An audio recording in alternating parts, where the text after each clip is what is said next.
வணக்கம், இது உங்கள் நியூஸ் 18 தமிழ்நாடு செய்திகளை தொகுத்து வழங்குவதற்காக நான் ஆர் தேவப்பிரியன். முதலில் தலைப்புச் செய்திகளை பார்க்கலாம்.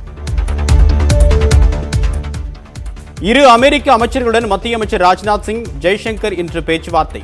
தகவல் பரிமாற்ற ஒப்பந்தம் கையெழுத்தாக வாய்ப்பு.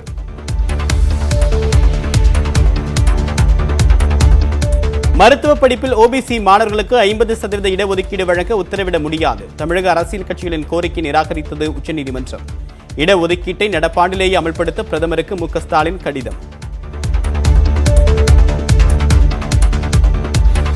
அமைச்சர் துரைக்கண்ணு உடல்நிலை தொடர்ந்து கவலைக்கிடம். 24 மணி நேரத்திற்கு பிறகே முன்னேற்றம் தெரியும் என்று மருத்துவமனை அறிக்கை.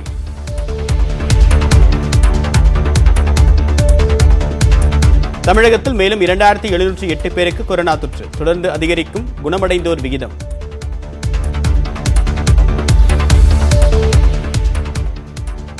சாத்தான்குளம் வியாபாரிகளை இரவு முழுவதுமாக ரத்தம் சொட்ட சொட்ட துன்புறுத்திய காவலர்கள். நியூஸ் 18க்கு கிடைத்திருக்கக்கூடிய தலைமை காவலர் ரேவதியின் சாட்சியத்தில் தகவல். பீகாரில் முதற்கட்ட தேர்தலுக்கான பரப்புரை நிறைவு. 71 சட்டமன்ற தொகுதிகளுக்கு நாளை வாக்குப்பதிவு.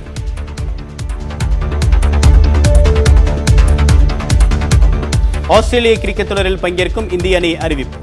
அஸ்வின், வருண் சக்கரவர்த்தி உட்பட 4 பேருக்கு வாய்ப்பு.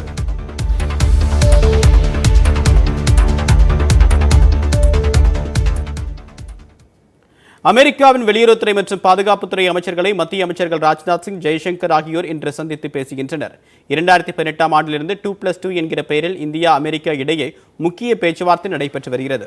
இதில் இரு நாட்டின் பாதுகாப்புத்துறை மற்றும் வெளியுறவுத்துறை அமைச்சர்கள் சந்தித்து பேசி வருகின்றனர். இந்நிலையில் 3வது பேச்சுவார்த்தையில் பங்கேற்க அமெரிக்க வெளியுறவுத்துறை அமைச்சர் மைக் பாம்பியோ, பாதுகாப்புத்துறை அமைச்சர் மார்க் எஸ்பர் ஆகியோர் டெல்லி வந்தடைந்தனர். இந்தியா வந்த அவர்களை விமான நிலையத்தில் உயர் அதிகாரிகள் வரவேற்றனர். பாதுகாப்புத்துறை அமைச்சர் ராஜ்நாத் சிங் அமெரிக்க அமைச்சர் மார்க் எஸ்பரை சந்தித்து பேசினார். அமெரிக்காவின் இரு அமைச்சர்களோடும் பாதுகாப்புத்துறை அமைச்சர் ராஜ்நாத் சிங், வெளியுறவுத்துறை அமைச்சர் ஜெய்சங்கர் ஆகியோர் இன்று பேச்சுவார்த்தை நடத்துகின்றனர். இதில் செயற்கைக்கோள் மற்றும் சென்சார் தகவல்களை பரிமாறிக்கொள்ளும் ஒப்பந்தம் கையெழுத்தாக வாய்ப்புள்ளது.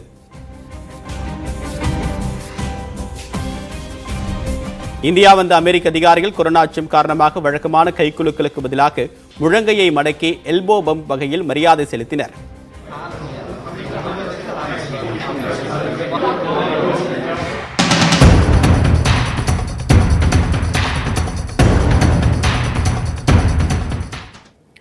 மருத்துவ படிப்பு சேர்க்கையில் நடப்பு கல்வியாண்டில் ஓபிசி பிரிவினருக்கு 50% இடஒதுக்கீடு வழங்க முடியாது என்று உச்சநீதிமன்றம் தீர்ப்பளித்துள்ளது.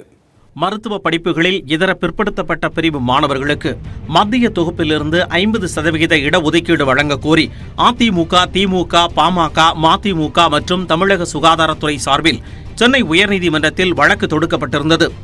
இந்த வழக்குகளை விசாரித்த சென்னை உயர்நீதிமன்றம் அகில இந்திய ஒதுக்கீட்டு இடங்களில் ஓபிசி பிரிவினருக்கு இடஒதுக்கீடு வழங்குவது குறித்து மத்திய மாநில அரசுகளும் மருத்துவ கவுன்சில் அதிகாரிகளும் முடிவெடுக்க வேண்டும் என கூறியது. மேலும் மத்திய அரசு 3 மாதங்களில் இது தொடர்பாக அறிவிக்க உத்தரவிட்டு கடந்த ஜூலை 27ஆம் தேதி தீர்ப்பளித்தது. இதையடுத்து உச்சநீதிமன்றத்தில் மேல்முறையீட்டு மனு தாக்கல் செய்த தமிழக அரசு ஓபிசி வகுப்பினருக்கு மருத்துவ படிப்புகளில் 50% இடஒதுக்கீட்டை நடப்பு கல்வியாண்டிலேயே வழங்க உத்தரவிட வேண்டும் என கோரிக்கை விடுத்திருந்தது. இந்த மனுவுக்கு எதிர்ப்பு தெரிவித்த மத்திய அரசு இந்த ஆண்டு 50% இடஒதுக்கீடு வழங்க முடியாது என தெரிவித்தது. இதையடுத்து 50% இடஒதுக்கீடு வழங்க முடியாவிட்டால் ஓபிசி பிரிவினருக்கு ஏற்கனவே உள்ள 27% இடஒதுக்கீட்டை இந்த கல்வி ஆண்டிலேயே செயல்படுத்துமாறு திமுக தரப்பில் வாதிடப்பட்டது. அதற்கு மறுப்பு தெரிவித்த மத்திய அரசு தமிழ்நாட்டிற்கு மட்டும் ஓபிசி பிரிவினருக்கு 50% ஒதுக்கீடு வழங்கினால் மற்ற மாநிலங்களும் இதேபோன்ற கோரிக்கையை முன்வைக்கும் என்று தெரிவித்தது. மேலும் இடஒதுக்கீட்டை அமல்படுத்த மேலும் கால அவகாசம் தேவைப்படும் என்பதால் 27% இடஒதுக்கீட்டை கூட நடப்பாண்டில் வழங்க முடியாது என விளக்கமளித்தது. இருதரப்பு வாதங்களும் ஏற்கனவே முடிவடைந்த நிலையில் நீதிபதி நாகேஸ்வர ராவ் தலைமையிலான அமர்வு இன்று தீர்ப்பு வழங்கியது. அப்போது ஓபிசி பிரிவினருக்கு 50% இடஒதுக்கீடு கோரும் வழக்கில் இடைக்கால நிவாரணம் எதுவும் வழங்க முடியாது என நீதிபதிகள் தெரிவித்தனர். மேலும் ஓபிசி பிரிவினருக்கு 50% இடஒதுக்கீடு வழங்க முடியுமா என ஆலோசனை செய்ய அமைக்கப்பட்ட குழு வழங்கும் பரிந்துரைகளை பொறுத்து முடிவெடுக்கலாம் என்றும் நீதிபதிகள் தெரிவித்தனர். இந்நிலையில் பிரதமர் நரேந்திர மோடிக்கு கடிதம் எழுதியுள்ள திமுக தலைவர் மு.க. ஸ்டாலின் இதர பிற்படுத்தப்பட்ட பிரிவை சேர்ந்த மாணவர்கள் இந்த கல்வியாண்டில் பயன்பெற முடியாத நிலை ஏற்பட்டிருக்கிறது என்பது உண்மையிலேயே கவலையடைய செய்துள்ளதாக தெரிவித்துள்ளார். ஆயிரக்கணக்கான மாணவர்கள் மருத்துவத்துறையில் மேல் படிப்பு படிக்கும் வாய்ப்பை இழப்பதாகவும் அவர்களுக்கு இந்த கல்வியாண்டிலேயே மருத்துவ படிப்புகளில் சேர்வதற்கான வாய்ப்பு கிடைப்பதை உறுதி செய்ய வேண்டும் என்று பிரதமர் நரேந்திர மோடியை அவர் கேட்டுக் கொண்டுள்ளார். மாநிலங்கள் வழங்கும் இடஒதுக்கீட்டை உறுதி செய்வதற்கான நடவடிக்கைகளை மேற்கொள்ள வேண்டும் என்று மு.க. ஸ்டாலின் வலியுறுத்தியுள்ளார். கொரோனா தொற்றால் பாதிக்கப்பட்டுள்ள வேளாண் துறை அமைச்சர் துரைக்கண்ணு தொடர்ந்து கவலைக்கிடமான நிலையில் இருப்பதாக தனியார் மருத்துவமனை தெரிவித்துள்ளது. மூச்சுத்திணறல் காரணமாக சென்னை ஆழ்வார்பேட்டையில் உள்ள காவிரி மருத்துவமனையில் வேளாண் துறை அமைச்சர் துரைக்கண்ணு கடந்த 13ஆம் தேதி அனுமதிக்கப்பட்டார். அவருக்கு கொரோனா தொற்று இருப்பது உறுதி செய்யப்பட்டது. இந்நிலையில் உடல்நிலை குறித்து மருத்துவமனை நிர்வாகம் வெளியிட்டிருக்கக்கூடிய அறிக்கையில் தீவிர நுரையீரல் தொற்றால் பாதிக்கப்பட்டுள்ள துரைக்கண்ணு தொடர்ந்து கவலைக்கிடமான நிலையில் இருப்பதாக தெரிவிக்கப்பட்டுள்ளது. அவருக்கு இணை நோய்கள் இருப்பதால் முக்கிய உடல் உறுப்புகளை செயல்பட வைப்பது என்பது சவாலானதாக இருப்பதாக குறிப்பிடப்பட்டுள்ளது. அதிகபட்ச செயற்கை கருவிகள் மூலமாக உறுப்புகளை செயல்பட வைப்பதாகவும் தெரிவிக்கப்பட்டுள்ளது. எனினும் உடல்நிலையின் முன்னேற்றம் குறித்து அடுத்த 24 மணி நேரத்திற்கு பிறகே முடிவு செய்ய முடியும் என்று மருத்துவமனை நிர்வாகம் விளக்கம் அளித்துள்ளது. இந்நிலையில் அமைச்சர் துரைக்கண்ணுவின் உடல்நிலை குறித்து அமைச்சர்கள் எஸ்.பி. வேலுமணி, தங்கமணி உள்ளிட்டோர் மருத்துவமனைக்கு வந்து கேட்டறிந்தனர்.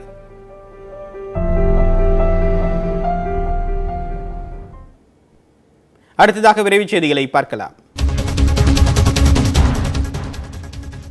விலைவாசி உயர்வை கட்டுப்படுத்தும் வகையில் தமிழகத்தில் விவசாயிகளிடமிருந்து தக்காளி, வெங்காயம், உருளைக்கிழங்கு போன்றவற்றை அரசே நேரடியாக கொள்முதல் செய்வதற்கு அனுமதிக்க வேண்டும் என்று முதலமைச்சருக்கு கேரள முதலமைச்சர் பினராயி விஜயன் கோரிக்கை விடுத்துள்ளார். இது தொடர்பாக முதலமைச்சர் எடப்பாடி பழனிசாமிக்கு அவர் எழுதியுள்ள கடிதத்தில் வெங்காயத்தின் விலை அண்மையில் கடுமையாக உயர்ந்ததை குறிப்பிட்டுள்ளார்.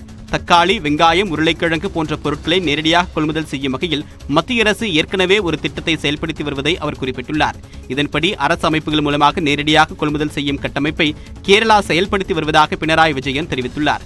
எனவே தமிழகத்தில் உள்ள விவசாயிகள் மற்றும் விவசாய உற்பத்தியாளர்கள் சங்கங்களிடமிருந்து நேரடியாக கொள்முதல் செய்ய வழிவகை செய்ய வேண்டும் என்று கேரள முதலமைச்சர் கோரிக்கை விடுத்துள்ளார். திருப்பதி ஏழுமலையான் கோவிலில் இலவச தரிசனம் செய்வதற்கான டிக்கெட் விநியோகம் மீண்டும் தொடங்கியுள்ளது. கொரோனா ஊரடங்கு காரணமாக திருப்பதி ஏழுமலையான் கோவிலில் பிரம்மோற்சவத்தின் போது 300 ரூபாய் டிக்கெட்டுகளில் மட்டும் சாமி தரிசனம் செய்ய பக்தர்களுக்கு அனுமதி அளிக்கப்பட்டு வந்தது. இந்நிலையில் பொது தரிசன சேவையை மீண்டும் தொடங்க வேண்டும் என தேவஸ்தானத்திற்கு பக்தர்கள் கோரிக்கை விடுத்தனர். பக்தர்களின் கோரிக்கையை ஏற்று நாள்தோறும் 3000 பேருக்கு இலவச தரிசன டோக்கன் வழங்க தேவஸ்தான நிர்வாகம் முன்வந்துள்ளது. அதன்படி திருப்பதி ஏழுமலையான் கோவிலில் இலவச தரிசனம் செய்ய மலையடிவாரமான அலிபிரியில் உள்ள பூதேவி காம்ப்ளெக்ஸில் இலவச தரிசன டோக்கன் விநியோகிக்கப்படுகிறது. திருமாவளவனை கண்டித்து சிதம்பரத்தில் பாஜக சார்பில் குஷ்பு பேசவிருந்த ஆர்ப்பாட்டத்திற்கு போலீசார் தடை விதித்துள்ளனர். பெண்களை இழிவுபடுத்தும் விதத்தில் திருமாவளவன் பேசியதாக கூறியதனை கண்டித்து சிதம்பரம் காந்தி சிலை அருகில் பாஜக மகளிர் அணி சார்பில் இன்று கண்டன ஆர்ப்பாட்டம் நடைபெறவிருந்தது. இதில் குஷ்பு, சசிகலா, புஷ்பா உள்ளிட்டோர் பங்கேற்கவிருந்தனர். இந்நிலையில் கூட்டத்திற்கு அனுமதி அளிப்பது தொடர்பாக சிதம்பரத்தில் வடக்கு மண்டல போலீஸ் ஐஜி நாகராஜன் உள்ளிட்டோர் ஆலோசனை மேற்கொண்டனர். அதில் கண்டன ஆர்ப்பாட்டத்தை அனுமதிப்பதில்லை என்று முடிவெடுக்கப்பட்டுள்ளது. மருத்துவத்துறையில் இந்தியாவிலேயே தமிழ்நாடு முன்னோடி மாநிலமாக உள்ளது என்று முதலமைச்சர் எடப்பாடி பழனிசாமி பெருமிதம் தெரிவித்துள்ளார். சென்னை வடபழனியில் போர்ட்டிஸ் மருத்துவமனை புதிதாக தொடங்கப்பட்டுள்ளது. மருத்துவமனையை தொடங்கி வைத்து உரையாற்றிய முதலமைச்சர் எடப்பாடி பழனிசாமி தமிழக மருத்துவத்துறை மிகச்சிறந்த உட்கட்டமைப்புகளை கொண்டிருப்பதாக கூறினார். மிகச்சிறந்த உட்கட்டமைப்பு வசதிகளை தொடர்ந்து ஏற்படுத்தி வருவதனால்தான் இந்தியாவிலேயே தமிழ்நாடு மருத்துவத்துறையில் ஒரு முன்னோடி மாநிலமாக என்னிடம் விளங்கி வருகிறது. சமீபத்தில் கொரோனா நோய் தொற்றின் பரவலை மருத்துவத்துறையில் முன்னேறிய நாடுகள் என்று சொல்லப்பட்ட மேலை நாடுகளை விட குறுகிய காலத்தில் அதிகமாக கட்டுப்படுத்தி மக்களை காப்பாற்றியது நமது நாட்டு மருத்துவர்கள் என்பது நமக்கெல்லாம் பெருமை. தமிழக கடலோர பகுதிகளில் நிலவும் வளிமண்டல சுழற்சி காரணமாக 14 மாவட்டங்களில் மழைக்கு வாய்ப்புள்ளதாக சென்னை வானிலை ஆய்வு மையம் அறிவித்துள்ளது. அடுத்த 48 மணி நேரத்தில் மதுரை, தேனி, திண்டுக்கல், புதுக்கோட்டை, திருவாரூர் உள்ளிட்ட மாவட்டங்களில் மிதமான மழை பெய்யும் என்றும் திருநெல்வேலி, தென்காசி, விருதுநகர், தூத்துக்குடி ஆகிய மாவட்டங்களில் இடியுடன் கூடிய கனமழை பெய்யக்கூடும் எனவும் தெரிவிக்கப்பட்டுள்ளது. சென்னை மற்றும் புறநகர் பகுதிகளில் அடுத்த 48 மணி நேரத்திற்கு வானம் மேகமூட்டத்துடன் காணப்படும் எனவும் சென்னை வானிலை ஆய்வு மையம் அறிவித்துள்ளது. வரும் சட்டமன்ற தேர்தலில் கண்டிப்பாக 3வது அணி அமைய வாய்ப்புள்ளதாக தேமுதிக தலைவர் விஜயகாந்தின் மகன் விஜய பிரபாகரன் கூறியுள்ளார். மதுரையில் செய்தியாளர்களிடம் பேசிய அவர் தனித்து நிற்க தேமுதிகவிற்கு அச்சமில்லை என்றும் தெரிவித்தார். தேசிய முற்போக்கு திராவிட கழகங்கள் தனிச்சா 3வது அணி கண்டிப்பாக அமைக்க முடியும், எங்களுக்கு அது நம்பிக்கை இருக்கு. இந்த தேர்தலில் அதுக்கான வாய்ப்பு இருக்கு, கண்டிப்பா இருக்குங்க, வாய்ப்பு இருக்கு. ஏன்னா கலைஞர் ஐயா இல்லாதவும் ஜெயலலிதா மேடம் இல்லாதவும் எல்லா கட்சிக்குமே இது முதல் எலெக்ஷன் மாதிரி தான். இப்போ எல்லாருமே புது தலைவர்கள் தான், எல்லாருக்கும் எக்ஸ்பீரியன்ஸ் இருக்குது. ஆனால் தலைவராக தனித்துவமாக யாருமே நிரூபிக்கல. ஆனால் எல்லாருக்குமே இது முதல் எலெக்ஷன் மாதிரி தான். அதனால நீ பெருசு நான் பெருசுன்னு யாருமே பேச முடியாது. சென்னை தியாகராய நகரில் 2 கோடி ரூபாய் மதிப்பிலான தங்க நகைகளை கொள்ளையடித்த வழக்கில் திருவள்ளூரில் பதுங்கியிருந்த மார்க்கெட் சுரேஷ் என்பவரை போலீசார் சுற்றி வளைத்து கைது செய்தனர். தீநகர் மூசா தெருவில் உள்ள நகைக்கடையின் பூட்டை உடைத்து 4 கிலோ தங்கம், 15 தங்க கட்டிகள் என்று 2 கோடி ரூபாய் மதிப்பிலான பொருட்கள் கொள்ளையடிக்கப்பட்டன. இது தொடர்பாக விசாரணை நடத்திய மாம்பலம் காவல் நிலையத்தினர் கொள்ளையர்கள் திருவள்ளூரில் உள்ள வீடு ஒன்றில் பதுங்கியிருப்பதை கண்டுபிடித்தனர். அப்போது அங்கு சோதனை செய்த போலீசார் உமாதேவி என்ற பெண்ணை பிடித்தனர். அவர் கொள்ளையில் ஈடுபட்ட ஒருவரின் கள்ளக்காதலி என்பது விசாரணையில் தெரியவந்தது. அவர் கொடுத்த தகவலின் அடிப்படையில் புட்லூர் ரயில் நிலையம் அருகே சுற்றித் திரிந்த மார்க்கெட் சுரேஷ் என்பவரை போலீசார் சுற்றி வளைத்து பிடித்தனர். அவரிடமிருந்து 7 கிலோ வெள்ளியை பறிமுதல் செய்த போலீசார் கொள்ளையடித்த முழு நகைகளையும் எங்கு வைத்திருக்கிறார் என்று விசாரணை மேற்கொண்டு வருகின்றனர். சமூக நீதி பற்றி பேசுவதற்கு திமுகவுக்கு எந்த அருகதையும் கிடையாது என தமிழக பாஜக தலைவர் எல் முருகன் தெரிவித்துள்ளார். தமிழகத்தில் பாஜக சார்பில் வரும் 6ஆம் தேதி வெற்றிவேல் யாத்திரை தொடங்க உள்ளதை முன்னிட்டு சென்னை பாஜக தலைமை அலுவலகத்தில் காப்பு கட்டும் நிகழ்ச்சி நடைபெற்றது. பின்னர் செய்தியாளர்களிடம் பேசிய பாஜக மாநில தலைவர் முருகன், பெண்களை கொச்சைப்படுத்தும் வகையில் இழிவான கருத்துக்களை தெரிவிப்பதை ஏற்க முடியாது என்றும், பெண்களை இழிவாக பேசுவோரை திமுக தலைவர் ஸ்டாலின் கேடயம் போல பாதுகாப்பதாகவும், கந்தர் சஷ்டியை விமர்சித்து கருப்பர் கூட்டம் குறித்து எழுப்பிய கேள்விக்கு ஸ்டாலினிடமிருந்து இதுவரை பதில் வரவில்லை என்றும் அவர் குறிப்பிட்டார். வரும் சட்டமன்ற தேர்தலில் தாம் போட்டியிடப் போவதில்லை என்றும் முருகன் கூறினார். நான் போட்டியிடுவதற்கு தயாராக இல்லை, நான் போட்டியிடப் போவதில்லை. நான் என்னுடைய சகோதரனை, என்னுடைய சகோதரியை சட்டமன்றத்திற்கு அனுப்புவதற்கான முழு வேலையும் தமிழகம் முழுவதும் சென்று என்னுடைய வேலை செய்வதற்காக நான் இருக்கேன். பொள்ளாச்சி அருகே பாமநல்லூர் புதூரில் 100 ஆண்டுகள் பழமையான ஆலமரத்தை வெட்டியவர்கள் மீது போலீசார் வழக்கு பதிவு செய்துள்ளனர்.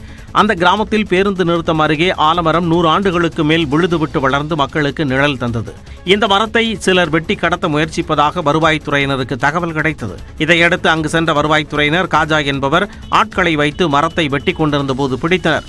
மரங்களை வெட்ட பயன்படுத்திய பொருட்களை பறிமுதல் செய்த அதிகாரிகள் கோட்டூர் காவல் நிலையத்தில் புகார் அளித்தனர். பல ஆண்டுகளாக பறவைகள் வசித்து வந்த ஆலமரம் கிளைகளை இழந்து பரிதாபமாக காட்சியளிப்பது அந்த கிராம மக்களை வேதனையில் ஆழ்த்தியுள்ளது. மயிலாடுதுறையில் மசாஜ் சென்டர் திறப்பு விழாவில் கலந்து கொண்டவர்களுக்கு அன்பளிப்பாக வெங்காயம் வழங்கப்பட்டது. திருவள்ளந்தூரில் ஆயுர்வேத வர்மா மசாஜ் தெரப்பி சென்டர் திறக்கப்பட்டது. இதில் கலந்து கொண்ட சிறப்பு விருந்தினர்கள் மற்றும் பொதுமக்களுக்கு மசாஜ் சென்டர் நிறுவனத்தின் சார்பில் அன்பளிப்பாக பெல்லாரி வெங்காயம் வழங்கப்பட்டது. வெங்காயத்தின் விலை கணிசமாக உயர்ந்துள்ள நிலையில் தங்கள் நிறுவனத்தின் நினைவாக வெங்காயம் அன்பளிப்பாக வழங்கப்பட்டதாக நிர்வாகிகள் தெரிவித்தனர். கோவையில் திமுக தலைவர் மு க ஸ்டாலினை விமர்சித்து சுவரொட்டி ஒட்டியவர்கள் மீது காவல்துறையினர் நடவடிக்கை எடுக்க வேண்டும் என்று அக்கட்சியின் பொதுச் செயலாளர் துரைமுருகன் வலியுறுத்தியுள்ளார். இது தொடர்பாக அவர் விடுத்துள்ள அறிக்கையில், கோவை மற்றும் குனியமுத்தூர் பகுதிகளில் அதிமுகவினர் முதலமைச்சர் பழனிசாமியை புகழ்ந்தும் திமுக தலைவர் மு க ஸ்டாலினை விமர்சித்தும் சுவரொட்டி ஒட்டியதாக தெரிவித்துள்ளார். திமுகவினரின் கடும் எதிர்ப்பை அடுத்து பல இடங்களில் சுவரொட்டிகள் அகற்றப்பட்டதாகவும் சில இடங்களில் இன்னும் அகற்றப்படவில்லை என்றும் அவர் கூறியுள்ளார். இதுபோன்ற அநாகரிகமான சுவரொட்டிகளை ஒட்டி அரசியல் செய்வதை முதலமைச்சர் பழனிசாமி கைவிட வேண்டும் என்று கூறியவர், ஆக்கப்பூர்வமாக உண்மைகளை பேசி மக்களிடம் வாக்கு கேட்க வேண்டும் என்று தெரிவித்துள்ளார். இதேபோன்று திருச்சியில் திமுக தலைவர் ஸ்டாலினை விமர்சித்து போஸ்டர்கள் ஒட்டப்பட்டதால் அக்கட்சியினர் மாநகர காவல் ஆணையர் அலுவலகத்தில் புகார் அளித்துள்ளனர். புதுச்சேரியை தமிழகத்தோடு இணைக்கும் மத்திய அரசின் முயற்சிக்கு துணைநிலை ஆளுநர் கிரண்பேடி துணை போகுவதாக முதலமைச்சர் நாராயணசாமி குற்றம் சாட்டியுள்ளார். புதுச்சேரியில் புதிதாக கட்டப்பட்ட பிற்படுத்தப்பட்டோர் மாணவியர் விடுதி திறப்பு நிகழ்ச்சி நடைபெற்றது. இதில் பங்கேற்ற பின் செய்தியாளர்களிடம் பேசிய முதல்வர் நாராயணசாமி, அண்டை மாநிலங்களில் இலவச அரிசி திட்டம் நடைமுறையில் உள்ளபோது புதுச்சேரியில் மட்டும் மத்திய அரசு செயல்படுத்த விடாமல் தடுப்பது ஏன் என கேள்வி எழுப்பினார். புதுச்சேரி அரசுக்கு நல்ல பெயர் கிடைக்கக்கூடாது என்பதில் துணைநிலை ஆளுநர் கிரண்பேடி உறுதியாக உள்ளதாக அவர் சாடியுள்ளார். வெங்காயத்தின் விலை கிலோ 100 ரூபாயாக உயர்ந்துள்ளது குறித்து பாஜகவினர் அமைதி காப்பதாக ராஷ்டிரிய ஜனதா தளம் கட்சித் தலைவர் தேஜஸ்வி யாதவ் குற்றம் சாட்டியுள்ளார். ஒரு காலத்தில் கிலோ 50-60 ரூபாய்க்கு வெங்காயம் விற்றபோது பாஜகவினர் வெங்காய மாலை அணிந்து போராடினர். ஆனால் அவர்கள் தற்போது மௌனம் சாதித்து வருவதாகவும் அவர் சாடினார்.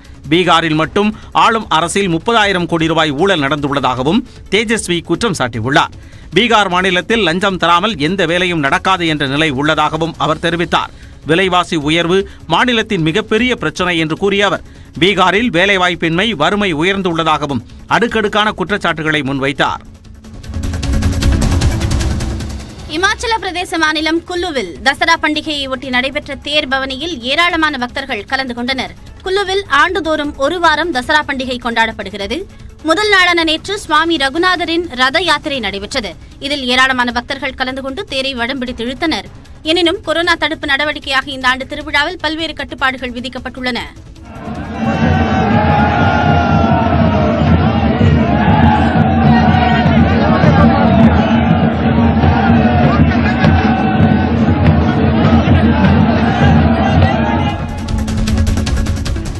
சுதா கொங்கரா இயக்கத்தில் சூர்யா நடித்துள்ள சூரரை போற்று திரைப்படம் நவம்பர் 12ஆம் தேதி OTT தளத்தில் வெளியாக உள்ளதாக படக்குழு தெரிவித்துள்ளது.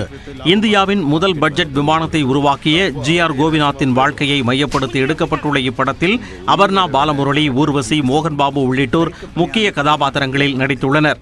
அக்டோபர் 30ஆம் தேதி அமேசான் பிரைம் தளத்தில் இப்படம் திரையிடப்படும் என அறிவிக்கப்பட்ட நிலையில் விமானப்படையின் தடையில்லா சான்று பெறுவதில் தாமதம் ஏற்பட்டதால் ரிலீஸ் தேதி தள்ளி வைக்கப்பட்டது. இந்நிலையில் படத்தின் ட்ரெய்லர் இன்று வெளியாகி ரசிகர்களின் வரவேற்பை பெற்றுள்ளது. தீபாவளியை முன்னிட்டு வரும் 12ஆம் தேதி படம் வெளியிடப்பட உள்ளது.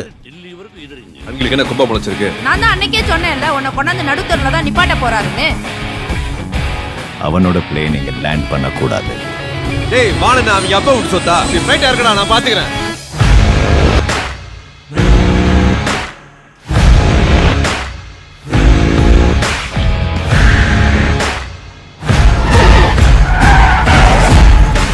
பத்தி 10 நிமிஷம் தான் யோசிச்சேன். சென்னையில் 22 கேரட் ஆபரண தங்கம் விலை சவரனுக்கு 8 ரூபாய் உயர்ந்து 37,784 ரூபாய்க்கு விற்பனையாகிறது. 1 கிராம் தங்கத்தின் விலை 4,723 ரூபாயாக உள்ளது. 1 கிராம் வெள்ளி 1 ரூபாய் 20 காசுகள் விலை குறைந்து 65 ரூபாய் 80 காசுகளாக உள்ளது. கட்டி வெள்ளி கிலோ 1,200 ரூபாய் விலை குறைந்து 65,800 ரூபாய்க்கு விற்பனை செய்யப்படுகிறது. மேலும் பல்வேறு செய்திகளை பார்க்க இருக்கிறோம். குறிப்பாக விஜயதசமியை ஒட்டி தங்கம் வாங்க கடைகளில் குவிந்த மக்கள். விவரம் அறியலாம் ஒரு சிறு இடைவேளைக்கு பிறகு.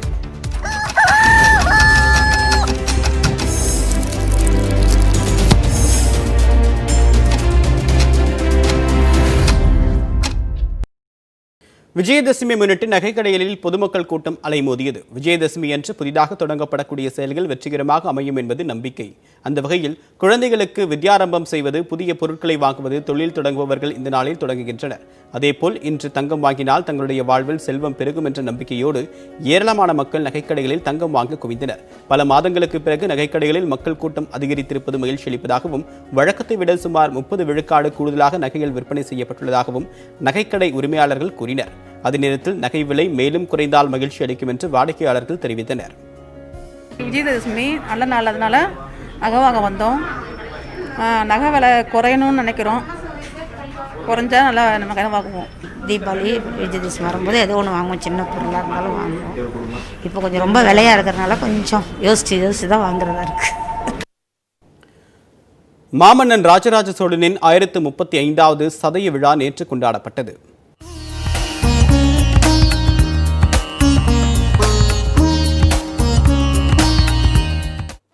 நாயகனே நீ வாழ்க, நடனமிடும் காவேரி காவலனே நீ வாழ்க. பெஞ்சமரில் வெற்றி கண்டு அஞ்சலிக்கும் மக்களுக்கோர் பின்னுயர் பெரிய கோயில் தந்த வீரராஜராஜ சோழனே நீ வாழ்க. ஐப்பசி மாத சதய நட்சத்திரத்தில் ராஜராஜ சோழன் பிறந்தநாள் சதய விழாவாக 2 நாள் சிறப்பாக கொண்டாடப்படும். இந்த ஆண்டு கொரோனா அச்சம் காரணமாக ஒரு நாள் மட்டுமே சதய விழா கொண்டாடப்படுகிறது. காலை மங்கள இசையுடன் விழா தொடங்கியது. பின்னர் தேவார பாடல்கள் பாடி பூஜைகள் செய்யப்பட்டன.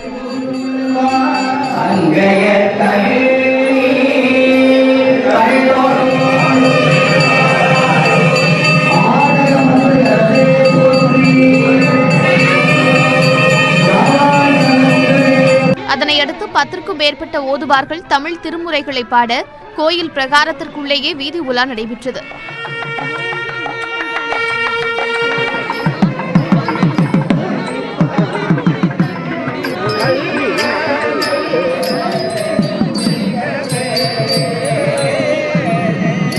பின்னர் ஊர்வலம் ஊர்வலமாக சென்று ராஜராஜ சோழன் சிலைக்கு மரியாதை செலுத்தப்பட்டது. விழாக்குழு சார்பில் ராஜராஜ சோழன் சிலைக்கு மாவட்ட ஆட்சியர் கோவிந்தராவ் மாலை அணிவித்து மரியாதை செய்தார்.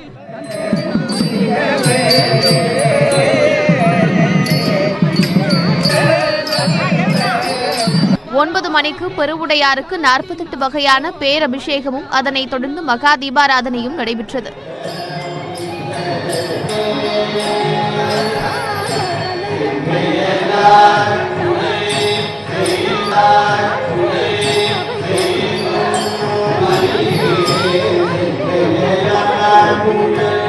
சதய விழாவை முன்னிட்டு தஞ்சை பெரிய கோயில் வளாகமே மின்னொலியில் ஜொலிக்கிறது. பீகார் மாநில சட்டப்பேரவை தேர்தலுக்கான முதற்கட்ட பிரச்சாரம் நேற்று மாலையுடன் நிறைவு பெற்றது. 71 தொகுதிகளில் நாளை வாக்குப்பதிவு நடைபெறவுள்ளது. பீகார் மாநிலத்தில் முதற்கட்டமாக 71 சட்டப்பேரவை தொகுதிகளுக்கு 28ஆம் தேதி வாக்குப்பதிவு நடைபெறும் நிலையில் இத்தொகுதிகளுக்கான பரப்புரை மாலையுடன் நிறைவு பெற்றது. முசாஃபர்பூர் மாவட்டத்தில் உள்ள சக்ரா தொகுதியில் இறுதிக்கட்ட பரப்புரையில் ஈடுபட்ட முதலமைச்சர் நிதிஷ்குமார் அரசியல் அனுபவம் இல்லாத சிலர் தன்னை விமர்சித்து வருவதாக தேஜஸ்வி யாதவை மறைமுகமாக சாடினார். சிலர் குடும்ப உறவுகளுக்கு அரசியலில் முக்கியத்துவம் தருவதாக குறிப்பிட்ட நிதிஷ்குமார் தனக்கு பீகாரில் உள்ள ஒவ்வொரு குடும்பமுமே உறவுதான் என உணர்ச்சி பூர்வமாக பேசினார். இதனிடையே வெங்காயத்தின் விலை கிலோ 100 ரூபாயாக உயர்ந்துள்ளது குறித்து பாஜகவினர் அமைதி காப்பதாக ராஷ்டிரிய ஜனதாதளம் கட்சித் தலைவர் தேஜஸ்வி யாதவ் குற்றம் சாட்டினார். பீகாரில் 30,000 கோடி ரூபாய் அளவிற்கு ஊழல் நடந்துள்ளதாகவும் தேஜஸ்வி புகார் கூறினார். இதனிடையே பாஜகவினர் சார்பில் வைக்கப்பட்ட விளம்பர பதாகைகள் மற்றும் போஸ்டர்களில் நிதிஷ்குமார் படம் தவிர்க்கப்பட்டு மோடியின் படம் மட்டுமே பிரம்மாண்டமாக இடம்பெற்றிருப்பது சர்ச்சையை ஏற்படுத்தியுள்ளது. 2 கட்சிகளும் அவரவர் தலைவர்களை முன்னிலைப்படுத்தி தனியாக போஸ்டர்கள் வெளியிட்டிருப்பது தேசிய ஜனநாயக கூட்டணிக்குள் குழப்பத்தை அதிகரித்துள்ளது. இந்நிலையில் டைம்ஸ் நவ் சி ஓட்டர் கருத்து கணிப்பின்படி மொத்தமுள்ள 243 தொகுதிகளில் 147 தொகுதிகளை தேசிய ஜனநாயக கூட்டணி கைப்பற்றும் என்று தெரிவிக்கப்பட்டுள்ளது. இந்த கூட்டணியில் பாஜகவுக்கு 77 இடங்களும் ஐக்கிய ஜனதாதளத்திற்கு 66 இடங்களும் கிடைக்கும் என்று கூறப்பட்டுள்ளது. காங்கிரஸ் அணி 87 இடங்களில் வெற்றி பெறும் என்றும் கணிக்கப்பட்டுள்ளது. சென்னை ராயப்பேட்டையில் பழமையான கட்டிடம் இடிந்து விபத்திற்குள்ளானது. கட்டிடத்தில் யாரும் இல்லாததால் உயிர் சேதம் ஏதும் ஏற்படவில்லை. சென்னை ராயப்பேட்டையில் புது கல்லூரிக்கு எதிரே 5 மாடிகளை கொண்ட கட்டிடம் உள்ளது. கடந்த 1977ஆம் ஆண்டில் கட்டப்பட்ட இந்த கட்டிடம் திடீர் என்று நேற்று இரவு இடிந்து விழுந்தது. அப்போது கட்டிடத்தின் முன்பு நிறுத்தப்பட்டிருந்த 4 சக்கர வாகனம் ஒன்றும் சில 2 சக்கர வாகனங்களும் சேதமடைந்தன. பஷீராபி என்பவருக்கு சொந்தமாக இருந்த இந்த கட்டிடத்தில் வாடகைக்கு குடியிருந்து வந்த ஷெரீப் என்பவர் மட்டும் வீட்டை காலி செய்ய மறுத்து வந்தார். இந்நிலையில் இந்த கட்டிடத்தை முன்னாள் நாடாளுமன்ற உறுப்பினர் JM ஆருண் கடந்த ஆண்டில் வாங்கியுள்ளார். வீட்டை காலி செய்ய ஷெரீப் மறுத்த நிலையில் தொடர்பான வழக்கு நீதிமன்றத்தில் நிலுவையில் உள்ளது. இந்நிலையில் கட்டிடம் இடிந்த போது ஷெரீப் வெளியே சென்றிருந்ததால் உயிர் சேதம் ஏதும் ஏற்படவில்லை. எனினும் கட்டிடத்தின் மேல் பகுதியில் செல்போன் கோபுரம் இருந்ததால் அது விழுந்து வாகனங்கள் சேதமடைந்தன. தகவல் அறிந்து 4 தீயணைப்பு வாகனங்களில் வந்த வீரர்கள் மீட்புப் பணியில் ஈடுபட்டனர். இந்த விபத்து காரணமாக பீட்டர்ஸ் சாலையில் போக்குவரத்து நெரிசல் ஏற்பட்டது. தமிழகத்தில் தொடர்ந்து 3வது நாளாக 3000க்கும் குறைவாக கொரோனா பாதிப்பு கண்டறியப்பட்டுள்ளது. குணமடைந்தோர் விகிதம் தொடர்ந்து அதிகரித்து வருகிறது. தமிழகத்தில் கொரோனா பரவல் படிப்படியாக குறைந்து வருகிறது. இந்நிலையில் சுகாதாரத்துறை வெளியிட்டிருக்கக்கூடிய அறிக்கையில் மாநிலம் முழுவதும் புதிதாக 2708 பேருக்கு கொரோனா பாதிப்பு கண்டறியப்பட்டுள்ளதாக தெரிவிக்கப்பட்டுள்ளது. இதனால் ஒட்டுமொத்த பாதிப்பு 7,11,713ஆக அதிகரித்துள்ளது. சென்னையில் ஒரே நாளில் 747 பேர் கொரோனாவால் பாதிக்கப்பட்டுள்ளதால் ஒட்டுமொத்த பாதிப்பு எண்ணிக்கை 1,96,378ஆக அதிகரித்துள்ளது. சென்னையை தவிர்த்த பிற மாவட்டங்களில் கொரோனா பரவல் 2000க்கும் கீழ் சென்று 1961ஆக உள்ளது. தமிழகம் முழுவதும் புதிதாக 32 பேர் உயிரிழந்த நிலையில் ஒட்டுமொத்த உயிரிழப்பு 10,956ஆக அதிகரித்துள்ளது. ஒரே நாளில் 4,014 பேர் குணமடைந்தனர். இதனால் குணமடைந்தோரின் எண்ணிக்கை 6,71,489ஆக அதிகரித்துள்ளது. குணமடைந்தோர் விகிதம் 94.34% அதிகரித்துள்ளது. இருப்பினும் 29,268 பேர் சிகிச்சையில் உள்ளனர். மாநிலம் முழுவதுமாக ஒரே நாளில் 70,898 பேருக்கும் மொத்தமாக 93,28,000 பேருக்கும் கொரோனா பரிசோதனை செய்யப்பட்டிருப்பதாக தமிழக சுகாதாரத்துறை தெரிவித்துள்ளது. தமிழகத்தின் அனைத்து மாவட்டங்களில் புதிதாக கொரோனா பாதிப்பு உறுதி செய்யப்பட்டுள்ளதாக சுகாதாரத்துறை தெரிவித்துள்ளது. சென்னைக்கு அடுத்ததாக கோவையில் 253 பேருக்கும், சேலத்தில் 165 பேருக்கும், செங்கல்பட்டில் 143 பேருக்கும் கொரோனா பாதிப்பு கண்டறியப்பட்டுள்ளது. காஞ்சிபுரம், திருவள்ளூர், திருப்பூர் மாவட்டங்களிலும் 100க்கும் அதிகமானோர் கொரோனாவால் பாதிக்கப்பட்டுள்ளனர்.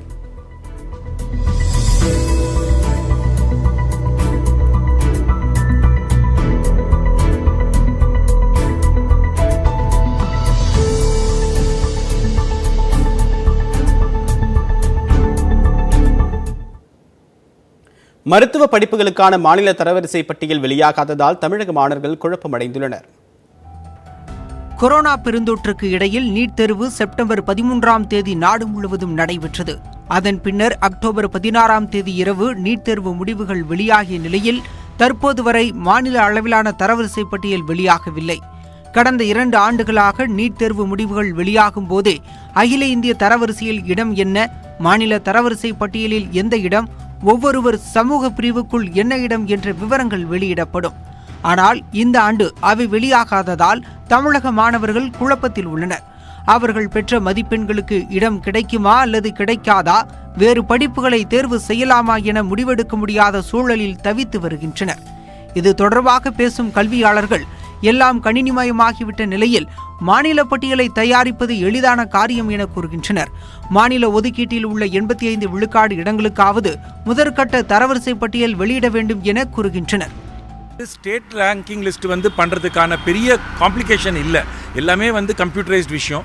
ஸோ தமிழ்நாட்டிலேருந்து எழுதின ஸ்டூடெண்ட்ஸ் யாருன்னு சொல்லி அட்லீஸ்ட் ஒரு ப்ரிலிமினரி ஸ்டேட் ரேங்கிங்காவது கொடுத்துடலாம். உங்களுக்கு அது கூட என்ன மற்ற ஏதாவது ஆட் ஆகும் சப்ட்ராக்ட் ஆகும்னு ஃபீலிங் இருந்ததுன்னா அட்லீஸ்ட் இந்த ரேங்க் இந்த மார்க் இந்த ரேங்க்ஸ்குள்ளே வரும் அப்படி கொடுத்தா கூட ஸ்டூடெண்ட்ஸுக்கு ஓரளவுக்கு நாங்கள் இந்த ரேங்க்கில் வரோம் ஸ்டேட் ரேங்க்கில் வரோன்றது தெரிஞ்சுக்கிறதுக்கான வாய்ப்பு. ஏன்னா முக்காவாசி சீட் தமிழ்நாடு கோட்டாவில் இருக்கிற குழந்தைங்களுக்கு தான் போக போகுது. இது தொடர்பாக பேசிய மதுரை அரசு பள்ளி மாணவர் பாரதிதாசன் நீட் தேர்வில் தகுதி பெற்றும் தனக்கு சீட் கிடைக்குமா என்று தெரியவில்லை என கூறுகிறார். 7.5% உள்ஒதுக்கீடு தாமதமாவதால் தனது வாழ்க்கை கேள்விக்குறியாகி உள்ளதாகவும் வேதனையுடன் குறிப்பிடுகிறார். உங்களுக்கு பல டென்ஷன் இருக்குது. ரேங்க் லிஸ்ட் வந்துருச்சு அப்படின்னா எனக்கு மருத்துவக் கல்லூரியில் இடம் கிடைக்குமா கிடைக்காதா அப்படின்றத நான் டிசைட் பண்ணிடுவேன். அப்படி கிடைக்கல அப்படின்னா நான் அடுத்த பாராமெடிக்கல் கோர்ஸஸோ அல்ல சயின்ஸ் டிகிரியோ என்ன டிகிரி நான் ஜாயின் பண்ணலாம் அப்படிங்கிறத நான் முடிவு பண்ணிடுவேன். இன்ன வரைக்கும் ரேங்க் லிஸ்ட் ஏன் வரலை, ரேங்க் லிஸ்ட் வந்தாலும் சரியாக இருக்குமா அப்படிங்கிறது ஒரு சந்தேகத்துக்குரியது இருக்குது.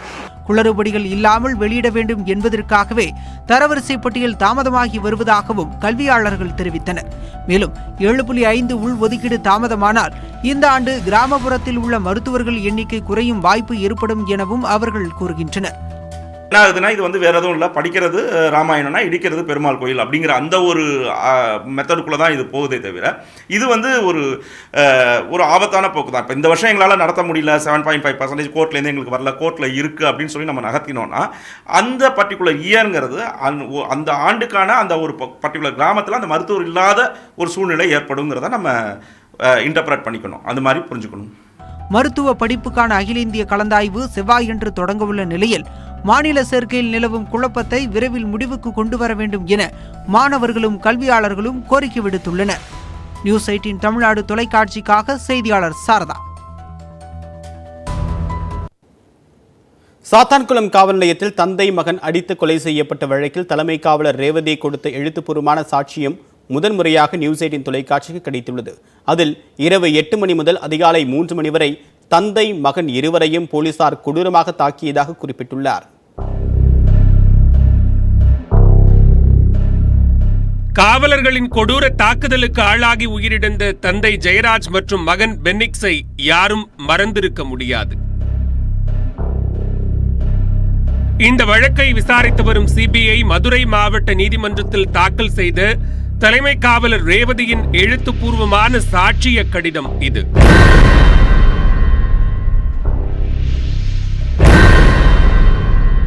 கடிதத்தில் தலைமை காவலர் கூறியிருப்பது என்ன?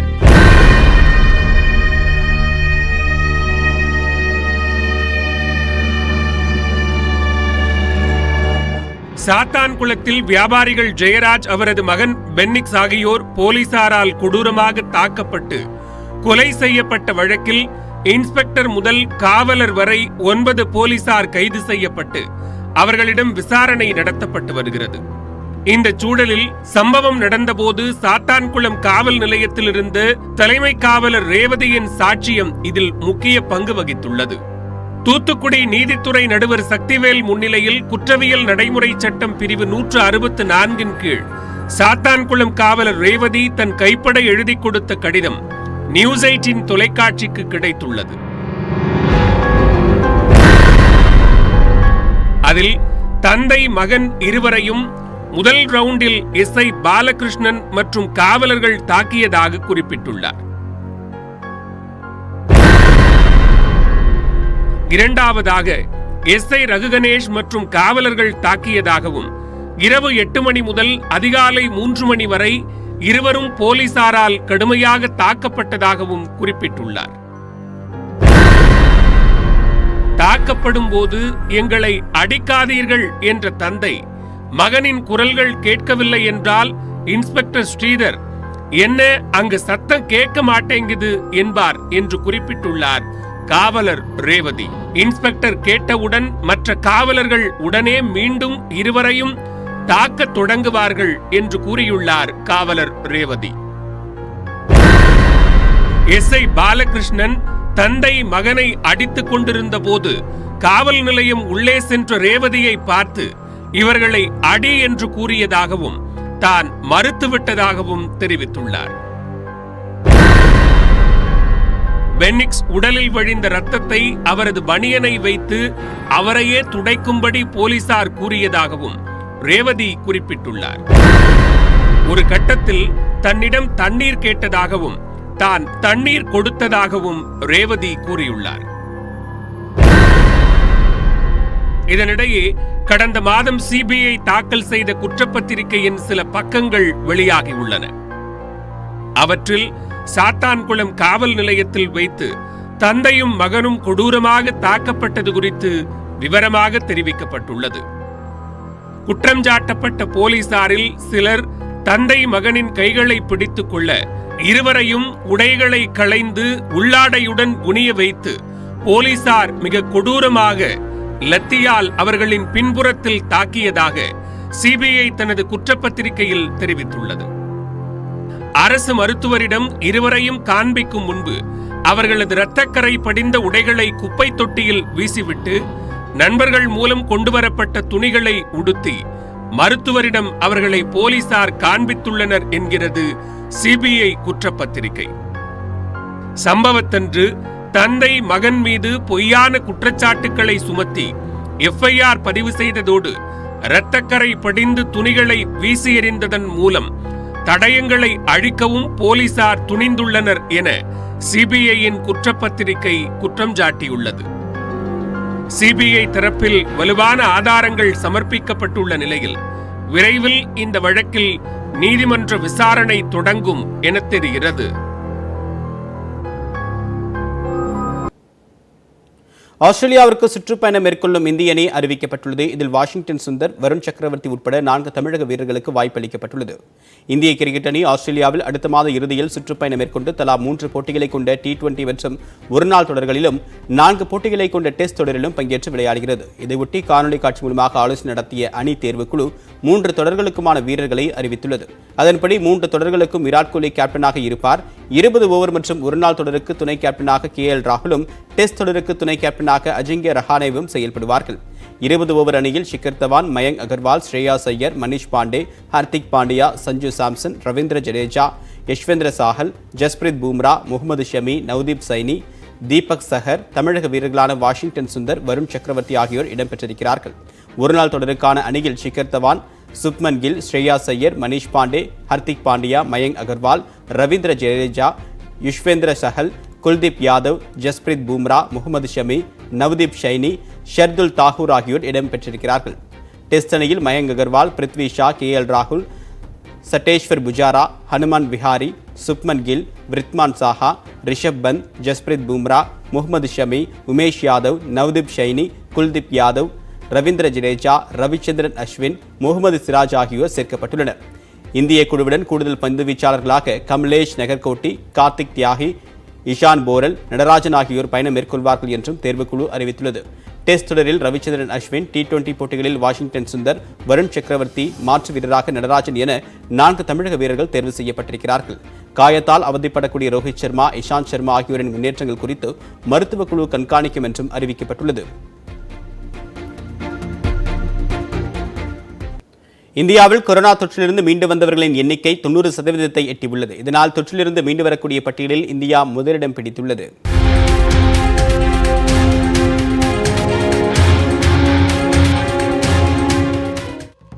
இந்தியாவில் செப்டம்பர் மாதத்தில் உச்சம் தொட்ட கொரோனா பாதிப்பு கடந்த சில வாரங்களாக படிப்படியாக குறைந்து வருகிறது.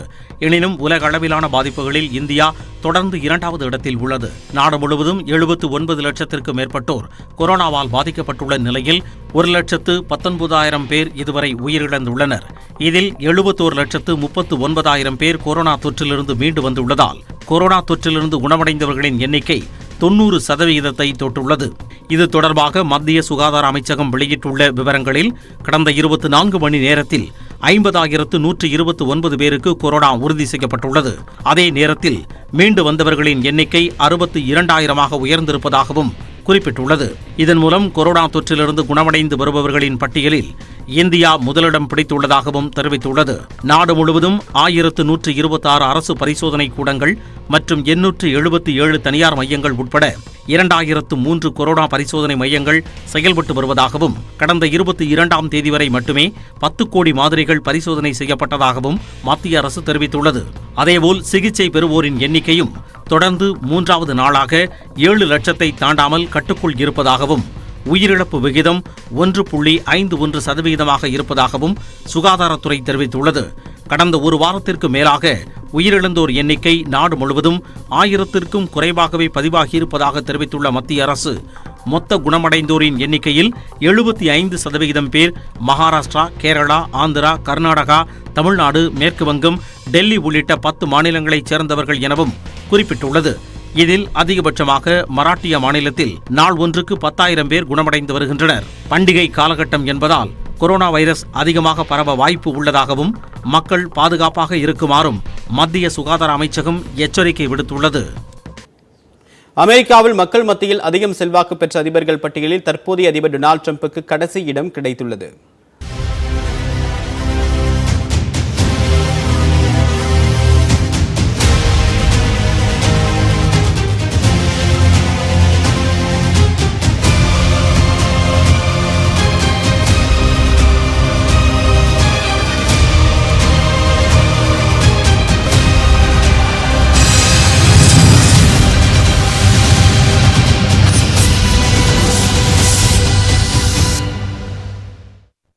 நம்மூரைப் போலவே அமெரிக்காவிலும் குடியரசுக் கட்சி, ஜனநாயக கட்சி என 2 கட்சிகளிலும் இருந்து மாறி மாறி அதிபர்கள் பதவி வகித்து வந்தாலும் இருதரப்பிலுமே மக்களின் மனதை கவர்ந்த அதிபர்கள் இருக்கத்தான் செய்கின்றனர்.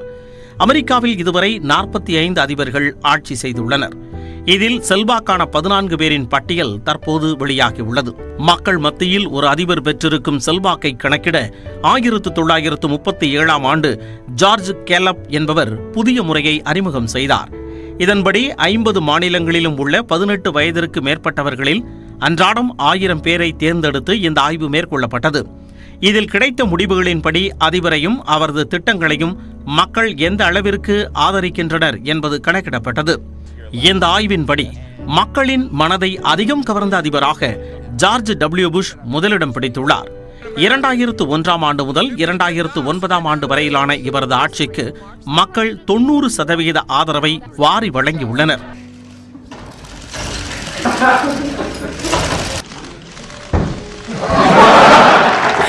Maybe he'll play with the band. He cracks me up.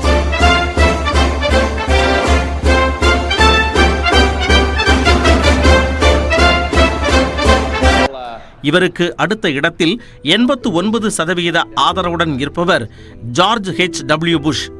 இவர் ஜார்ஜ் டபிள்யூ புஷின் தந்தையாவார். 1989ஆம் ஆண்டு முதல் 1993ஆம் ஆண்டு வரையில் அமெரிக்க அதிபராக இருந்த ஜார்ஜ் H.W. புஷுக்கு செல்வாக்கான அதிபர்கள் பட்டியலில் 2ஆம் இடம் கிடைத்துள்ளது. 3ஆம் இடத்தில் 87% ஆதரவுடன் ஹாரி ட்ரூமனும், 4ஆம் இடத்தில் ஜான் எஃப் கென்னடி 83% ஆதரவுடனும் உள்ளனர். 14 அதிபர்கள் கொண்ட இந்த பட்டியலில் பில் கிளின்டன் 9வது இடத்திலும் ரொனால்ட் ரீகன் 10வது இடத்திலும் உள்ளனர். அமெரிக்காவின் ஒரே கருப்பின அதிபரான ஒபாமா 12வது இடத்தை பிடித்துள்ளார். ஒபாமாவுக்கு 67% மக்கள் ஆதரவளித்துள்ளனர். 49% மக்கள் ஆதரவை பெற்று கடைசி இடத்தில் இருப்பவர் தற்போதைய அமெரிக்க அதிபரான ட்ரம்ப் தான். ஆனால் இதுபோன்ற பட்டியல்கள் புள்ளி விவரங்களையெல்லாம் கிள்ளுக்கீரையாக மதிக்கும் ட்ரம்ப் வழக்கம் போல ஜோ பைடனை வசைபாடி கொண்டு பிரச்சாரத்தில் பிஸியாக இருக்கிறார். I voted for a guy named Trump. Thank you very much, everybody. Chennai Thyagaraya நகரில் மொத்த நகைக்கடையில் 2.5 கோடி ரூபாய் மதிப்புள்ள 4.5 கிலோ தங்கம் வைர நகைகள் கொள்ளையடிக்கப்பட்ட வழக்கில் முக்கிய குற்றவாளி கைது செய்யப்பட்டுள்ளார். கள்ளக்காதலியின் தகவலின் அடிப்படையில் குற்றவாளி சிக்கியது எப்படி? தொகுப்பில் பார்க்கலாம். சென்னையை உலுக்கிய 2.5 கோடி ரூபாய் மதிப்புள்ள தங்கம் நகை கொள்ளை வழக்கில் சிக்கிய முக்கிய குற்றவாளி மார்க்கெட் சுரேஷ் இவர்தான். கள்ளக்காதலியால் இவர் சிக்கியது எப்படி? சென்னை தியாகராய நகர் மூசா தெருவில் உத்தம் என்ற பெயரில் மொத்த வியாபார நகைக்கடை 15 ஆண்டுகளாக செயல்பட்டு வருகிறது. கடந்த 21ஆம் தேதி காலை கடையை திறந்தபோது 2.5 கோடி ரூபாய் மதிப்பிலான 4.5 கிலோ தங்கம், வைரம், வெள்ளி நகைகள் திருடு போயிருந்தது தெரிய வந்தது. புகாரின் அடிப்படையில் மாம்பலம் போலீசார் 50க்கும் மேற்பட்ட சிசிடிவிக்களின் காட்சிகளை ஆய்வு செய்து வந்தனர். சிசிடிவியில் சிவப்பு நிற முகக்கவசம் மற்றும் தொப்பி அணிந்த ஒரு நபர் மதில் சுவர் ஏறி குதித்து நகைகளை திருடி வரும் காட்சியும், பின்னர் அந்த நபர் தெருமுனையில் இருசக்கர வாகனத்தில் காத்திருந்த மற்றொரு நபருடன் செல்லும் காட்சியும் பதிவாகியுள்ளன. இருவரும் நள்ளிரவில் நகைகளை கொள்ளையடித்து அதிகாலையில் மக்களோடு மக்களாக கலந்து சென்று தப்பி உள்ளது விசாரணையில் தெரிய வந்தது. இந்த வழக்கில் திருவள்ளூரைச் சேர்ந்த 44 வயதான மார்க்கெட் சுரேஷ் என்பவர் மீது போலீசாருக்கு சந்தேகம் ஏற்பட்டது. திருவள்ளூரில் வசிக்கும் அவரது கள்ளக்காதலி உமாதேவியை பிடித்து போலீசார் விசாரித்தபோது அவர்களின் சந்தேகம் உறுதிப்பட்டது. இதையடுத்து திருவள்ளூர் மாவட்ட எஸ்பி அரவிந்தன் உத்தரவின் பேரில் டிஎஸ்பி துரைப்பாண்டியன் தலைமையில் தனிப்படை அமைக்கப்பட்டு மார்க்கெட் சுரேஷை தேடி வந்தனர். புட்லூர் ரயில் நிலையம் அருகே கூவம் ஆற்றிற்குள் சந்தேகத்திற்கிடமாக தெரிந்த நபரை பிடித்து விசாரித்தபோது அவர்தான் மார்க்கெட் சுரேஷ் என தெரிய வந்தது. இதையடுத்து மார்க்கெட் சுரேஷை சென்னைக்கு அழைத்து வந்த போலீசார் அவரை ரகசிய இடத்தில் வைத்து விசாரணை நடத்தி வருகின்றனர். சென்னையில் உள்ள பல நகைக்கடைகளில் கைவரிசை காட்டியவர் மார்க்கெட் சுரேஷ் என்பது முதற்கட்ட விசாரணையில் தெரிய வந்துள்ளது. மார்க்கெட் சுரேஷிடம் இருந்து 7 கிலோ வெள்ளியை போலீசார் பறிமுதல் செய்துள்ளனர். அடுத்ததாக விரைவுச் செய்திகளை பார்க்கலாம். ஜார்க்கண்டில் 1999ஆம் ஆண்டு நிலக்கரி சுரங்கம் ஒதுக்குவதில் ஊழல் நடந்தது தொடர்பான வழக்கில் முன்னாள் இணையமைச்சர் திலீப் ராய்க்கு 3 ஆண்டுகள் சிறை தண்டனை விதித்து டெல்லி சிபிஐ நீதிமன்றம் உத்தரவிட்டது. அடல் பிஹாரி வாஜ்பாய் பிரதமராக இருந்தபோது நிலக்கரி சுரங்கத்துறையின் இணை அமைச்சராக இருந்தவர் திலீப் ராய். இவர் சட்டவிரோதமாக தனியார் நிறுவனத்திற்கு சுரங்கம் ஒதுக்கியதாக புகார் எழுந்தது. இதையடுத்து சிபிஐ அதிகாரிகள் விசாரணை மேற்கொண்டனர். இந்த வழக்கில் திலீப் ராய் குற்றவாளி என்று கடந்த 14ஆம் தேதி சிபிஐ நீதிமன்றம் தீர்ப்பளித்தது. இந்த வழக்கின் தண்டனை விவரம் என்று அறிவிக்கப்பட்டது. அதில் திலீப் ராய் 3 ஆண்டுகள் சிறையில் இருக்க வேண்டும், 10 லட்சம் ரூபாய் அபராதம் செலுத்த வேண்டும் என்று தீர்ப்பளிக்கப்பட்டுள்ளது. இந்த வழக்கில் தொடர்புடைய அதிகாரிகளுக்கு 3 ஆண்டுகள் சிறை தண்டனை விதித்து நீதிபதி பாரத் பிரசார் உத்தரவிட்டார். இந்தியாவிலேயே முதன்முறையாக வழக்கு விசாரணையை அனைவரும் அறிந்து கொள்ளும் வகையில் யூடியூப் மூலம் நேரடியில் ஒளிபரப்பும் முறை குஜராத் உயர்நீதிமன்றத்தில் தொடங்கப்பட்டுள்ளது. இன்று தலைமை நீதிபதி விக்ரம்நாத் அமர்வில் நடந்த வழக்கு விசாரணை முதல் முறையாக நேரலையில் யூடியூபில் ஒளிபரப்பானது. இன்று முதல் அனைத்து வழக்குகளுமே யூடியூபில் நேரலை செய்யப்படும் என்றும் குஜராத் உயர்நீதிமன்றம் அறிவித்துள்ளது. கொரோனா காரணமாக வழக்குகள் காணொலி வாயிலாக நடந்து வரும் சூழலில் மனுதாரர்கள் மற்றும் வழக்கறிஞர்கள் முழு விவரத்தையும் அறிந்து கொள்ள உதவியாக இந்த முறை அறிமுகப்படுத்தப்பட்டுள்ளது. நீதிமன்றங்களில் நடக்கும் விவாதங்களை அனைவரும் தெரிந்து கொள்ள உரிய கட்டமைப்பு வசதிகளை மேற்கொள்ள வேண்டும் என்று உயர்நீதிமன்றங்களுக்கு உச்சநீதிமன்றம் கடந்த ஆண்டு அறிவுறுத்தியிருந்தது. இதன் அடிப்படையிலேயே இந்த நேரலை துவக்கப்பட்டுள்ளதாகவும் கொரோனா போன்ற இக்கட்டான நேரங்களில் இது பெரிதும் உதவியாக உள்ளதாகவும் தலைமை நீதிபதி விக்ரம்நாத் கூறியுள்ளார்.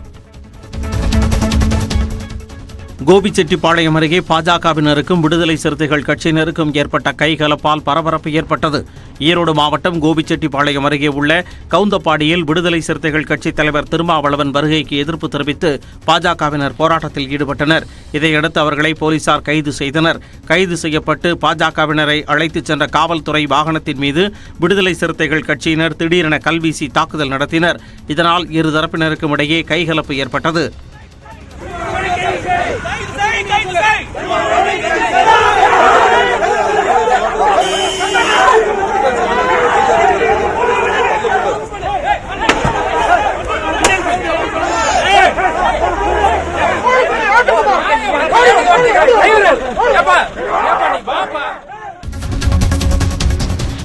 டெல்லியில் காற்று மாசை குறைக்க இந்த ஆண்டு இறுதிக்குள்ளாகவே புதிய சட்டங்கள் இயற்றப்படும் என்று மத்திய அரசு உச்சநீதிமன்றத்தில் கூறியுள்ளது. காற்று மாசை குறைக்கும் புதிய சட்டத்தின் வரைவு மாதிரி அடுத்த 4 அல்லது 5 நாட்களில் தயாரிக்கப்படும் என்றும் மத்திய அரசு சார்பில் ஆஜரான சொலிசிட்டர் ஜெனரல் துஷார் மேத்தா உச்சநீதிமன்றத்தில் கூறியுள்ளார். காற்று மாசு குறித்து கடந்த 16ஆம் தேதி நடைபெற்ற வழக்கில் மத்திய அரசு நடவடிக்கை எடுக்க வேண்டும் என்று நீதிமன்றம் உத்தரவிட்டிருந்தது. இது தொடர்பான வழக்கு இன்று தலைமை நீதிபதி போப்டே தலைமையிலான அமர்வில் மீண்டும் விசாரணைக்கு வந்தது. அப்போது தலைமை நீதிபதி சுத்தமான காற்று இல்லாமல் அனைவரும் அவதிப்படுகிறோம் என்றும் மத்திய அரசு சட்டம் இயற்றும் முயற்சி வரவேற்கத்தக்கது என்றும் தெரிவித்தார். தொடர் விடுமுறை காரணமாக ஒகேனக்கலில் சுற்றுலா பயணிகளின் கூட்டம் அலைமோதுகிறது. கொரோனா ஊரடங்கால் 7 மாதங்களுக்கு பிறகு கடந்த 23ஆம் தேதி ஒகேனக்கலுக்கு செல்ல சுற்றுலா பயணிகளுக்கு அனுமதி அளிக்கப்பட்டது. ஆயுத பூஜை, விஜயதசமி ஆகிய தொடர் விடுப்பின் காரணமாக ஒகேனக்கலுக்கு ஏராளமான சுற்றுலா பயணிகள் வந்து செல்கின்றனர். இதனால் கடந்த 7 மாதங்களாக வெறிச்சோடி காணப்பட்ட ஒகேனக்கல் சுற்றுலா தலம் தற்போது களைகட்டி வருகிறது. பொதுமக்கள் தங்களது குடும்பத்தினருடன் அருவிகளில் நீராடியும் பரிசல் செய்து மகிழ்ந்து வருகின்றனர். கூட்டம் அலைமோதுவதால் அங்குள்ள வியாபாரிகள் மகிழ்ச்சி அடைந்துள்ளனர். தண்ணி நிறைய வந்துட்டு இருக்கு. நாங்கள் 4 பேர் மொத்தமாக வந்திருக்கோம். ஸோ நல்லாயிருக்கு. இப்போது கிளைமேட் நல்லாயிருக்கு, அதே போல் தண்ணி எல்லாம் சூப்பராக இருக்குது.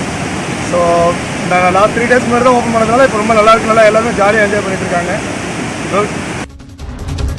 நடிகர் விஜய் சேதுபதி மகளுக்கு ஆபாச மிரட்டல் விடுத்த நபரின் விவரங்களை அறிய இலங்கை போலீசாருக்கு ப்ளூ கார்னர் நோட்டீஸ் அனுப்ப சென்னை போலீசார் முடிவு செய்துள்ளனர். இலங்கை முன்னாள் கிரிக்கெட் வீரர் முத்தையா முரளிதரன் வாழ்க்கை வரலாற்று படத்தில் விஜய் சேதுபதி நடிக்க இருந்ததை அடுத்து அவரது மகளுக்கு சமூக வலைதளம் மூலம் ஆபாச மிரட்டல் விடுக்கப்பட்டது. ஐபி முகவரியை சோதனை செய்ததில் மிரட்டல் விடுத்த நபர் இலங்கையைச் சேர்ந்தவர் என சென்னை போலீசார் கண்டுபிடித்தனர். இந்த நிலையில் அவரை பிடிக்க இன்டர்போல் உதவியை நாடிய தமிழக காவல்துறையினர் இலங்கை போலீசாருக்கு ப்ளூ கார்னர் நோட்டீஸ் அனுப்ப முடிவு செய்துள்ளதாக தகவல் வெளியாகியுள்ளது. மேலும் அந்த நபர் விஜய் சேதுபதியிடம் மன்னிப்பு கோரி வெளியிட்ட வீடியோவின் உண்மைத்தன்மையையும் போலீசார் ஆய்வு செய்து வருகின்றனர். சென்னையில் நடிகர் ரஜினிகாந்தை புதிய நீதி கட்சி தலைவர் ஏசி சண்முகம் சந்தித்து பேசினார். போயஸ் கார்டனில் உள்ள ரஜினியின் இல்லத்தில் அவரை சந்தித்த ஏசி சண்முகம் 1 மணி நேரத்திற்கு மேல் ஆலோசனை நடத்தினார். தமிழக சட்டமன்ற தேர்தல் குறித்து இருவரும் ஆலோசித்ததாக தகவல் வெளியாகியுள்ளது. நவம்பர் மாதத்தில் ரஜினி தனது அரசியல் கட்சி குறித்த அறிவிப்பை வெளியிடலாம் என பேசப்பட்டு வரும் நிலையில் இவர்களது சந்திப்பு அரசியல் வட்டாரத்தில் பரபரப்பை ஏற்படுத்தியுள்ளது. சென்னை அம்பத்தூரில் தனியார் வங்கி ஏடிஎம் இயந்திரத்தை உடைத்து கொள்ளை முயற்சியில் ஈடுபட்ட நபர் போலீசாரை கண்டதும் அங்கிருந்து ஓட்டம் பிடித்தார். அம்பத்தூர் தொழிற்பேட்டை சிடிஎச் சாலையில் பேங்க் ஆப் பரோடா வங்கி ஏடிஎம் மையம் செயல்பட்டு வருகிறது. இந்நிலையில் திங்கட்கிழமை அதிகாலை ஏடிஎம்முக்குள் நுழைந்த ஒருவர் இயந்திரத்தை உடைத்து பணத்தை கொள்ளையடிக்கும் முயற்சியில் ஈடுபட்டார். கண்காணிப்பு கேமராவில் பதிவாகிக் கொண்டிருந்த கொள்ளை முயற்சி காட்சிகளை கண்ட வங்கி அதிகாரிகள் உடனடியாக தொழிற்பேட்டை காவல் நிலையத்திற்கு தகவல் தெரிவித்தனர். இதனைத் தொடர்ந்து ரோந்து பணி போலீசார் அங்கு வந்ததை பார்த்த அந்த நபர் கொள்ளை முயற்சியை கைவிட்டு தப்பியோடினார். இதனால் ஏடிஎம்மில் இருந்து 6 லட்சம் ரொக்கம் தப்பியது. சிசிடிவி காட்சிகளை வைத்து போலீசார் கொள்ளை முயற்சி ஆசாமியை தேடி வருகின்றனர். திருச்சி மாவட்டம் திருவானைக்காவல் அருகே ஆட்டுத் திருட்டை தட்டி கேட்ட நபர் கழுத்தறுத்து படுகொலை செய்யப்பட்ட சம்பவம் அதிர்ச்சியை ஏற்படுத்தியுள்ளது. மணல்மேடு பகுதியைச் சேர்ந்த முருகன் என்பவரின் ஆடுகளை அதே பகுதியைச் சேர்ந்த மணிகண்டன் உட்பட 4 பேர் திருடியதாக கூறப்படுகிறது. இதனை தட்டி கேட்ட அவரை 4 பேரும் தாக்கியுள்ளனர். இதில் காயமடைந்த முருகன் மற்றும் அவரது மனைவி புஷ்பவள்ளி சிகிச்சைக்காக மருத்துவமனையில் அனுமதிக்கப்பட்டனர். இன்று வீடு திரும்பிய முருகனை மணிகண்டன் உட்பட 15 பேர் கழுத்தறுத்து கொலை செய்தனர். தடுக்க முயன்ற அவரது மனைவிக்கும் அரிவாள் வெட்டு விழுந்துள்ளது. தப்பியோடிய கொலையாளிகளை போலீசார் தேடி வருகின்றனர். வெனிசுலாவில் கொரோனா பாதிப்பால் தேவாலயங்கள் மூடப்பட்டுள்ள நிலையில் டிரைவின் பிரார்த்தனைகள் பொதுமக்களுக்கு ஆறுதல் அளித்து வருகின்றன. வெனிசுலாவில் வழிபாட்டு தலங்களை திறக்க இன்னும் அரசு அனுமதி அளிக்காத நிலையில் தேவாலயத்தின் வாகன நிறுத்துமிடத்தை பிரார்த்தனை கூடமாக மாற்றியுள்ளார் ஜொனாதன் கோன்சலஸ் எனும் பாதிரியார். பார்க்கிங் பகுதியில் 30 கார்கள் மட்டுமே நிறுத்த முடியும் என்பதால் ஆன்லைனில் முன்பதிவு செய்தவர்களுக்கு இடமளித்து அங்கு பிரார்த்தனை நடைபெறுகிறது. 7 மாதங்களாக வீட்டிற்குள்ளேயே முடங்கி கிடந்த நிலையில் கொரோனா கட்டுப்பாடுகளை கடைபிடித்து காரில் அமர்ந்தபடியே பிரார்த்தனை செய்வதன் மூலம் மனநிறைவு அடைவதாக மக்கள் தெரிவிக்கின்றனர்.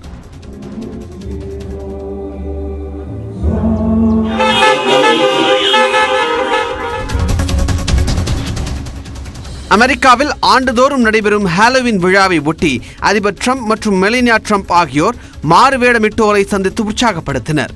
அக்டோபர் மாதம் 31ஆம் தேதி அமெரிக்காவில் ஹாலோவின் திருவிழா கொண்டாடப்படுகிறது. இதையொட்டி குழந்தைகள் பேய், எலும்புக்கூடு போன்ற மாறு வேடங்களை அணிந்து கொண்டு வீடுதோறும் சென்று இனிப்புகளை தருகிறீர்களா அல்லது பயமுறுத்தட்டுமா என்று கேட்டு இனிப்பு வாங்கிச் செல்லும் நிகழ்வு நடைபெறும். வெள்ளை மாளிகையில் நடைபெற்ற இந்த நிகழ்வில் சூப்பர் ஹீரோக்களைப் போலவும் பேய், தேவதை போலவும் வேடமணிந்து குழந்தைகள் ட்ரம்ப் மற்றும் மெலனியா ட்ரம்பை சந்தித்தனர்.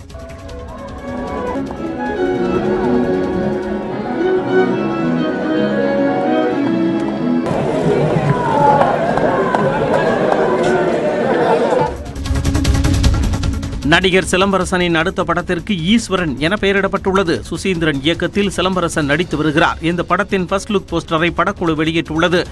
பாம்பை தோளில் போட்டபடி சிலம்பரசன் கிராமத்து இளைஞரைப் போல தோன்றியிருப்பது ரசிகர்களிடையே வரவேற்பை பெற்றிருக்கிறது.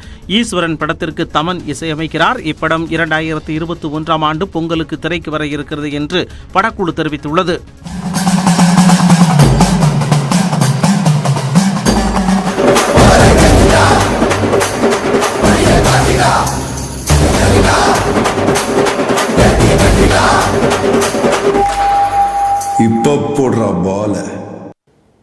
செய்திகளை உடனுக்குடன் தெரிந்து கொள்ள நியூஸ் 18 தமிழ்நாட்டின் Facebook, Twitter, YouTube உள்ளிட்ட சமூக வலைதள பக்கங்களையும் பார்க்கவும்.